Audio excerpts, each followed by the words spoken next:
Assalamualaikum warahmatullahi wabarakatuh. Waalaikumsalam warahmatullahi wabarakatuh. Selamat pagi Pak. Pagi. Gimana kabarnya? Alhamdulillah sehat. Selalu bahagia. Alhamdulillah. Iya ya Pak, kita bertemu lagi di pendampingan yang ketiga ya Pak ya. Oke. Walaupun saya pertama kesini ternyata ada wajah baru lagi pada direhab ya ruangannya. Jadi ya alhamdulillah lah segini masih ada tempat untuk berdiskusi di sini ya Pak ya. Iya, ruang kecil keadaannya. Iya, nggak apa-apa. Ya, Pak, saya akan menyampaikan fokus di pendampingan kali ini apa ya. Yang pertama refleksi hasil survei yang waktu dulu pernah Bapak isi, baik Bapak, rekan guru dan kepala sekolah serta murid yang 5 itu ya Pak ya. Nah yang kedua rencana penerapan pembelajaran sosial emosional dan yang ketiga hasil lokakarya keterlaksanaan Bagja gitu ya Pak ya. Nah mengawali ini udah sampai mana Pak? Waktu itu kan pernah saya share yang hasil dari scan tuh. Iya. Udah di input belum di LMS-nya? Oh, Udah yang waktu itu hanya guru dan kepala sekolah kan ya. Iya. Dan untuk yang mandirinya sama murid saya bawa sih karena waktu itu udah pernah diambil kan ya. Iya. Nanti saya serahkan lagi untuk diinput karena sebenarnya sudah diinput di LMS ternyata, tapi yang harus menginput itu harus CGP-nya. Kalau Bapak bisa lihat mah LMS itu sudah full tapi atas nama respondennya Vina Oktaviana gitu saya sendiri. Tapi memang kalau nama-namanya mah udah nama sesuai dengan yang Bapak printkan seperti itu dan isi gitu. Nah untuk hasil surveinya sudah diinput. Nah bagaimana Pak dari kesimpulan dari misalkan dari kepala sekolah, guru dan murid terhadap misalkan perubahan-perubahan yang Bapak sudah lakukan terkait di umpan balik itu, kira-kira banyak yang menilainya di bagian mana gitu, misalkan ada sudah konsisten dilaksanakan, apa baru dilaksanakan atau sering dilaksanakan gitu ya, boleh diceritakan Pak? Iya. Oke. Untuk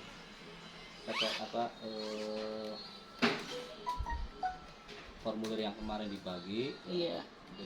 ya isinya variatif Bu, ada yang sedang, ada yang sudah. Ya, saya lihat dari kesimpulan dari anak-anak juga, kemudian dari rekan-rekan dan kepala sekolah, ya, saya akumulasi, ya, saya lihat rata-rata ada di sudah melaksanakan. Nah, alhamdulillah berarti kita sudah selama pembelajaran CGP ini ya sudah mengaktualisasikan, ya, meskipun ada yang belum atau sedang, tapi rata-rata sudah melaksanakan. Nah, alhamdulillah kepala sekolah di Jawa kemarin melihat ya, isi yang terfokus intinya sudah sama, sudah. Kemudian juga guru-guru dari 5 guru yang menjadi sampel, mereka mengisi sesuai keadaan real aja, saya tidak mengada-ngada gitu ya. Ya mereka antusias menilai saya cukup baiklah, dan saya juga terima kasih. Mungkin arahan dari Ibu PP dan juga Ibu fasilitator ya selama ini mengarahkan saya selama kurang lebih 3 bulan untuk melaksanakan CGP ini agar lebih maksimal lagi.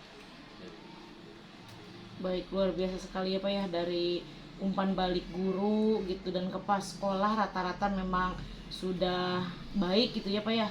Memang sih sebenarnya untuk awal-awal itu memang sungguh apa ya, maksudnya kayak beban juga sih sebenarnya ya Pak ya, maksudnya karena harusnya kan menilai itu memang baru mulai dilakukan atau sering dilakukan, ternyata memang karena Pak Saripudin memang sudah konsisten gitu, misalnya sudah melaksanakan, para guru juga menilai Bapak itu memang dalam hal pembelajaran sudah mulai sudah dilaksanakan gitu, dan dari segi umpan balik siswa juga memang penilaiannya juga sudah selalu gitu ya, selalu dan sering kebanyakan gitu ya Pak ya gitu. Nah itu tantangan bagi Bapak sendiri kan sebenarnya ya. Nah apa yang dilakukan nih setelah melihat memang kebanyakan sudah dilakukan gitu misalkan, atau selalu gitu, sering gitu, apa tantangan menurut Bapak?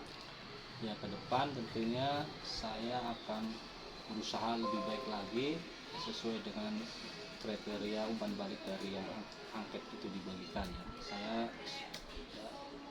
berusaha semaksimal mungkin continue dalam melaksanakan pembelajaran yang berpihak kepada murid ini, ya, selalu menjalankan tugas dengan sebaik mungkin dan juga ya mengarahkan kepada anak-anak untuk meningkatkan belajar lagi. Dan tentunya saya untuk kemajuan sekolah selalu berkolaborasi dengan teman-teman sejawat dan juga kepala sekolah yang selaku stakeholder di sekolah ini, ya, agar sekolah Cipedang 3 ini lebih maju lagi ke depannya dan memberikan yang terbaik bagi dunia pendidikan.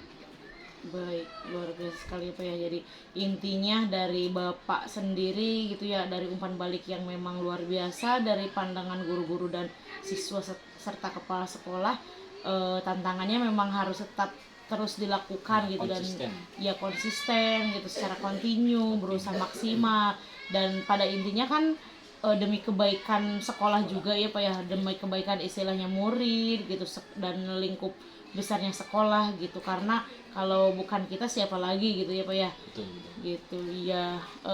Dan istilahnya ketika Pak Sarip memang sudah memberikan praktik baik, contoh-contoh aksi nyata kepada rekan guru, kan setidaknya rekan guru bisa melihat oh seperti itu hal yang baiknya gitu kan ya, kalau misalkan Pak Sarip memang sudah konsisten gitu. Nah, untuk rencana penerapan pembelajaran sosial emosional yang kemarin Bapak sudah pelajari di modul 2.2. Nah, gimana Bapak rencananya Ya, untuk penerapan di pembelajaran yang menerapkan sosial emosional itu? ya, tentunya kita membuat rencana pembelajaran yang berdiferensiasi dan juga KSP ya, sesuai dengan sosial emosional yang diterapkan di sekolah agar pembelajaran tersebut berpihak pada murid. Nah, untuk kurikulumnya sendiri itu kurikulumnya sudah merdeka apa masih ini Pak? Ya, kebetulan kalau ini untuk tahun sekarang itu kurikulum merdeka ya. Cuma di sini masih ada kendala tentang sarana prasarana ya. Buku-buku belum maksimal gitu. Kita masih mendownload dari platform Merdeka Belajar. Jadi Iya. real bukunya masih belum ada ya, gitu belum ya. ada gitu. Ya, kita dipadukan dengan buku yang sudah lama itu, buku Kurpilas itu. Dan mudah-mudahan tahun ajaran depan buku-bukunya sudah siap ya. Oke, dan kebetulan yang nanti Bapak akan buat RPP-nya berarti yang sudah menerapkan kurikulum merdeka kah? Iya, yang belum merdeka. Oke, iya, berarti kelas berapa itu Pak? Saya ambil kelas 2. Kelas 2, ya. 2. Nah, boleh dilihat Pak untuk rencana dari RPP-nya yang kemarin? Boleh Bu. Nanti bisa dicek Bu. Iya. Yang lebihnya.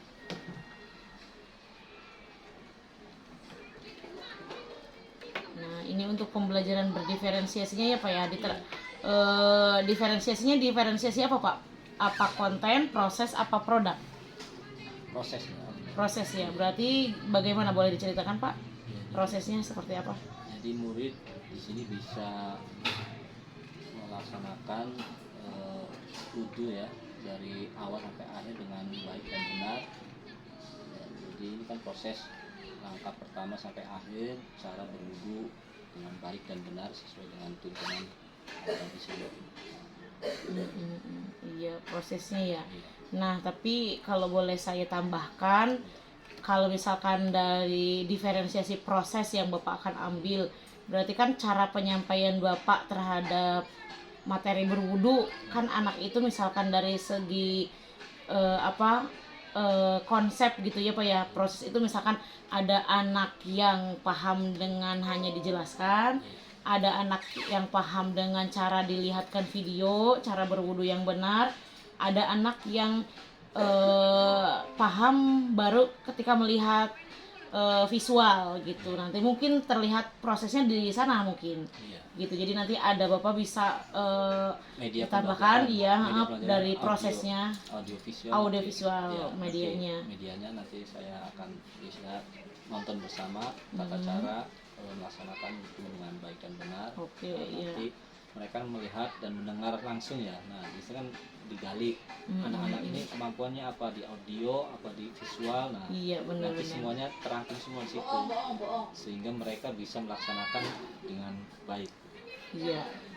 Oke, baik ya Pak ya. Jadi ya berarti memang di diferensiasi prosesnya terlihat ya Pak. Nanti Iya. Bapak menerapkan audiovisual, terus nanti anak tuh kan ada istilahnya kan di awal kan Bapak memberikan asesmen diagnostik apakah anak itu bisa di visual saja atau bisa di audio saja. Ternyata langsung Bapak menerapkan audio visual gitu, ada mendengarkan, melihat gitu, dan nanti mempraktekkan gitu ya. Nah iya sudah terlihat kalau untuk diferensiasinya. Untuk KSE-nya nanti mungkin paling ditambahkan di sini Pak, misalkan di bagian mulai tujuan dimulai kegiatan awal gitu ya, pendahuluan apa nih, misalkan deskripsi kegiatannya kemudian dimulai dengan guru mengucapkan salam. Apa KSE yang di dalam kurung aja, KSE yang adanya, misalkan apa kesadaran diri, apa manajemen diri, apa memberikan yang bertanggung jawab, itu tuh yang terakhir KSE-nya, penerapan KSE-nya seperti itu sih. Nanti paling tambahkan itu ya Pak ya, di setiap poin, di setiap kegiatan apa yang Bapak lakukan, misalkan ini apa manajemen dirinya, apa manajemen Dari 5 unsur itu harus dimasukkan. Bisa lebih dari satu juga, misalkan ini itu kesadaran diri lah. kesadaran diri gitu, karena kan awal-awal gitu kan ya, misalkan atau Bapak menerapkan teknik stop gitu di awal, biasanya kan di pendahuluan gitu ya, atau misalkan ice breaking, itu kan manajemen diri ya, kesadaran diri gitu. Di kegiatan inti ada apa saja gitu, terus sampai di kegiatan akhir juga nanti bisa terlihat di sana di dalam kurung gitu ya Pak. Untuk KSE-nya bisa tersirat lah gitu dan tersurat gitu, kayak secara eksplisit gitulah. Nah tapi untuk nanti kan prakteknya itu kan nanti ada di bulan Februari. Jadi kalau misalkan Bapak ini materi berwudu ini ada di semester 1, untuk di semester 2 berarti Bapak harus membuat lagi materi yang di semester 2. Tetapi saya membebaskan sih materi semester 2-nya sekiranya bisa dipraktekkan gitu dan memenuhi unsur PSS semua gitu ya. Gitu aja sih, nanti paling materinya yang diubah. Baik. Terima kasih banyak Bu Ya, siap. atas masukannya, mudah-mudahan baik lagi. Iya, siap.